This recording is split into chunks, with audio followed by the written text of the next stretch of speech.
اور جن کے بارے میں آپ خبریں دیتے ہیں ٹھٹک جاتے ہیں اور پریشان ہو جاتے ہیں یہ خبر کہاں سے آ گئی. تو یہ خبر ہمیں بیشتر میجارٹی میری جو خبریں ہوتی ہیں وہ کہیں نہ کہیں سے رمضانی صاحب میرے لیے کام کرتے ہیں سارا دن اور وہ لے کے آتے ہیں اور میرے کان میں آ کے کہتے ہیں کہ لا سید خبر آ گئی ہے.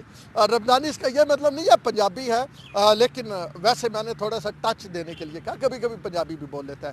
خیر اب یہ تو اب ماضی کیسا بن گیا, آگے چلتے ہیں آگے کیا ہونے جا رہا ہے. تو کہانی کچھ اس طرح سے ہے کہ موصوف چلے گئے یعنی جہانگیر خان ترین صاحب. اب شوگر مافیا کی آج بات کر لیتے ہیں تھوڑی سی, 2-3 منٹ بات کرتے ہیں کیونکہ اتنا ہی ٹائم ہوتا ہے. شوگر مافیا میں جہانگیر ترین صاحب چلے گئے جناب بیرون ملک, اور انہیں وہ چلے نہیں گئے بلکہ انہیں بھیجا گیا ہے, کنسنٹ کے ساتھ بھیجا گیا ہے. اور آپ نے یہ دیکھا ہوگا کہ اپوزیشن کی جو سرکار ہے اس کی جانب سے کسی ایک شخص نے یہ نہیں کہا کہ جہانگیر خان ترین چلے گئے. کسی نے یہ نہیں کہا کیوں گئے, کسی نے نہیں کہا کہ اتنے بڑے سکینڈل میں ان کا نام ہے تو وہ ملک سے باہر کیسے جا سکتے ہیں. حالانکہ ہونا تو یہ چاہیے تھا ایئرپورٹس پہ بتا دیا جاتا کہ جی جہانگیر ترین اگر باہر جانا چاہے تو انہیں روک لیں. ان کا نام اگر ای سی ایل میں نہیں ڈالنا تھا بلیک لسٹ میں تو کم از کم ڈال دیتے. ایک ایسا شخص جس کے خلاف انکوائری میں پروو ہو گیا کہ اس نے قومی خزانے کو اس طرح نقصان پہنچایا, اس نے جناب سبسڈیاں لی, اس نے جناب یوٹیلٹی سٹور کو پھر بھی مہنگی یہ کہہ کہ میں سستی چینی بیچ رہا ہوں پھر بھی مہنگی چینی بیچی, تو پھر اس کے خلاف کچھ نہ کچھ تو ایکشن ہونا چاہیے تھا. لیکن جہانگیر ترین صاحب اس طرح نہیں گئے ہیں حضور والا. جہانگیر ترین خان صاحب اس طرح گئے ہیں کہ پہلے ان کے بیٹے علی ترین لاہور سے اسپیشل اسلام آباد آئے ہیں ایئرپورٹ پہ. جہانگیر ترین صاحب وہاں پہ پہنچے ہیں, پھر دونوں باپ بیٹے کے وہ کرونا کی ٹیسٹ ہوئے ہیں. کرونا کی ٹیسٹ ہونے کے بعد پھر وہ اسلام آباد ایئرپورٹ سے لندن کی طرف صدارے ہیں, پیا گھر صدارے ہیں. تو یہ کوئی چھوٹی بات نہیں ہے. عمران خان صاحب کہتے ہیں ایکشن لوں گا, سب کے خلاف لوں گا, یہ کروں گا وہ کروں گا. کہتے ہیں جی اسحاق ڈار باہر چلا گیا, نواز شریف باہر چلا گیا.